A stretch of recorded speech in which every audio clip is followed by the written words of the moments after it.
Have you ever wondered who the real men were alongside Spartacus? Those who challenged the greatest empire in the world? Most people know the story of Spartacus, the gladiator who led one of the largest rebellions in Roman history. But few are aware of the gladiators and leaders who fought beside him, risking their lives for freedom. Imagine standing up against the Roman Empire, knowing that your chances of victory are slim, but that glory and the hope of a better future are within reach. What motivated these men to follow Spartacus and fight to the death? They weren't just slaves. They were trained warriors, each with a story, a background, and a destiny that united them in a greater cause. In this video, you'll discover who the true leaders and gladiators who joined Spartacus were, exploring their origins and motivations. Get ready to learn about stories of courage, betrayal, and sacrifice that are rarely told.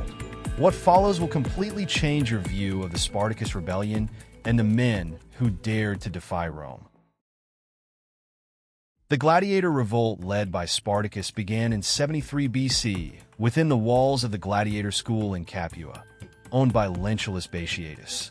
The inhumane conditions faced by the gladiator slaves, forced to fight to the death to entertain the Roman public, were the spark for an unprecedented rebellion. Spartacus, a Thracian with military experience, recognized that the moment was ripe to rebel against the system that oppressed him. From there, his leadership gained momentum, attracting not only gladiators but also slaves from all over the Italian peninsula. The escape from the gladiator school was a daring feat, with around 70 men seizing improvised weapons from the kitchen.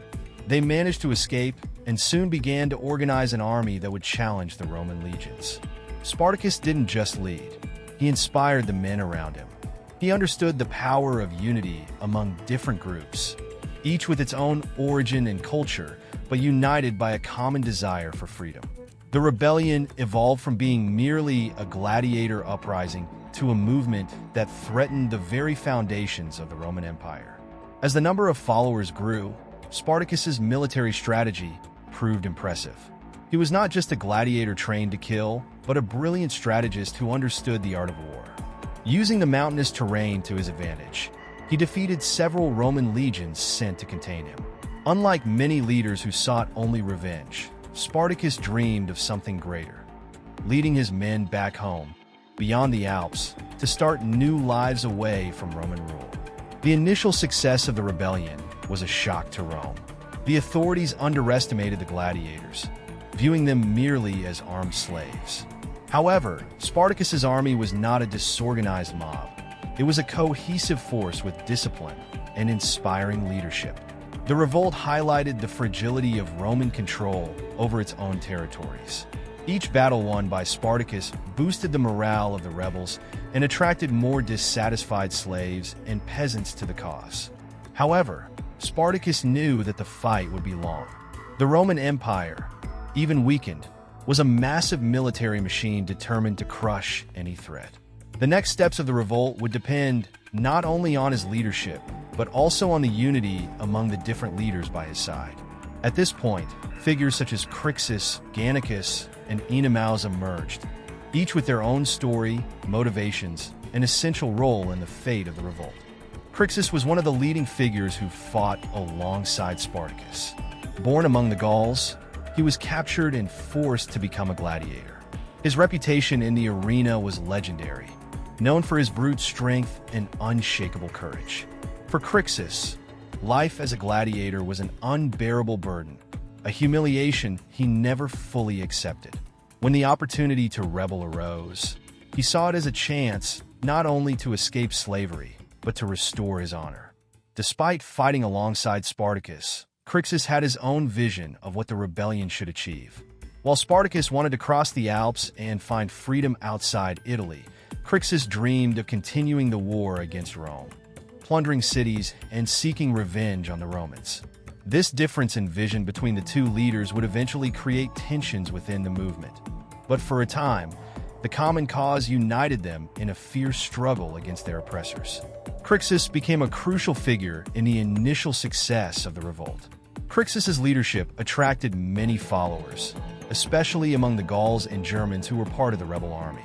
These men saw him as an indefatigable warrior, willing to sacrifice everything for his freedom. However, Crixus was also a man of intense passions, and his thirst for revenge sometimes blinded him to the dangers they faced. On several occasions, his impulsive decisions led his group into risky confrontations, where only his combat skills prevented greater disasters.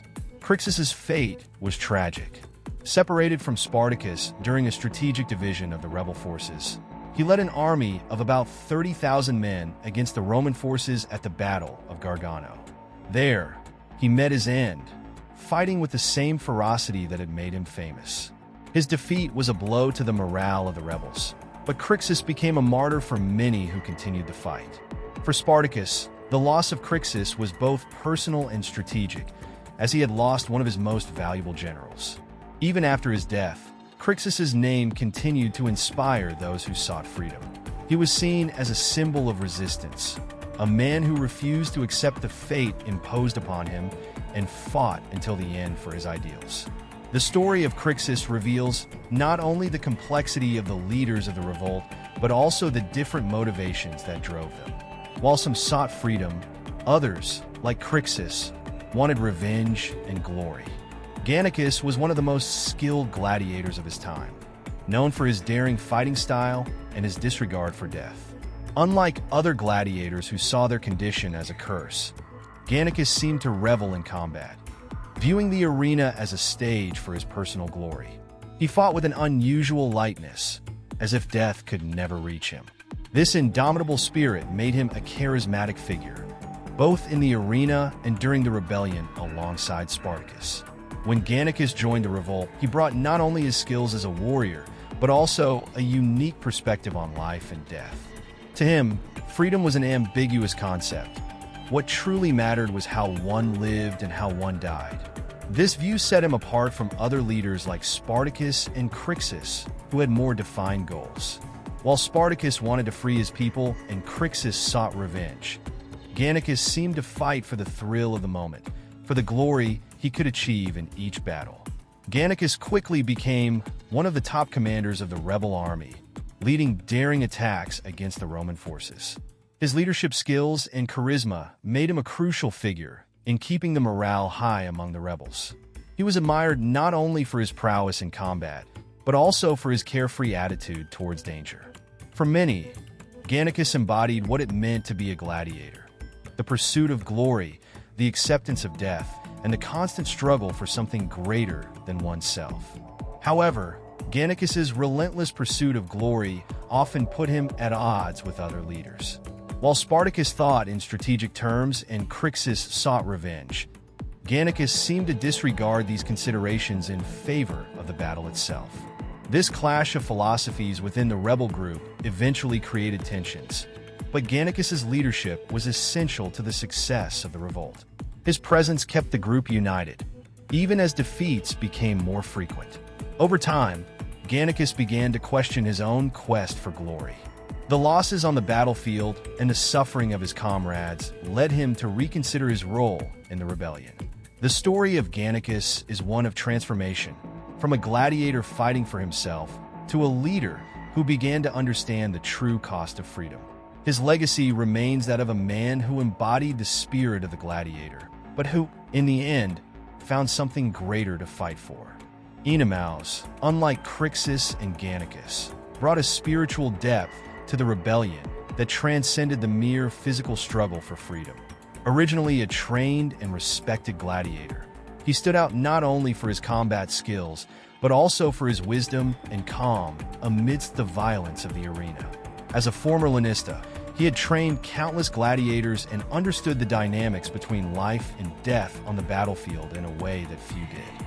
His philosophy of war was not merely about defeating the enemy, but about understanding the purpose of the fight. When he joined Spartacus, Enemaus became a moral and spiritual guide for many of the gladiators and slaves involved in the revolt. His presence provided a form of emotional balance for those who, weary of living under Roman rule, sought more than just a temporary victory. He understood that true liberation was not just physical, but also psychological. To him, a man's freedom began in his mind, something that Rome could never fully take away. Although not the most prominent military leader of the rebellion, Enemaus played a crucial role in strengthening the resolve of the gladiators fighting alongside Spartacus. He was the advisor, the mentor who offered not only combat strategies, but also reflections on the meaning of the war they were waging. His role resembled that of a spiritual leader, guiding the men not only in battle, but also in understanding their own destinies and choices. The relationship between Enemaus and the other leaders of the rebellion was one of great respect. Spartacus saw him as a source of wisdom that often helped balance strategic decisions, while Crixus and Gannicus recognized his moral authority, even if they did not always follow his advice. This dynamic among the rebel leaders was what kept the group cohesive for so long, despite their differing ambitions and goals. Enemaus was, in many ways, the heart of the rebellion, offering a perspective that went beyond mere destruction of the enemy.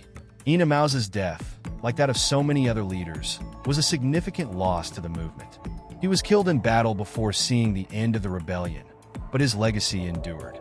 For the gladiators and slaves who survived, he represented the inner strength needed to resist oppression. More than a warrior, Enemaus was the living example that true freedom begins within each individual, a lesson that resonated long after the rebellion's end.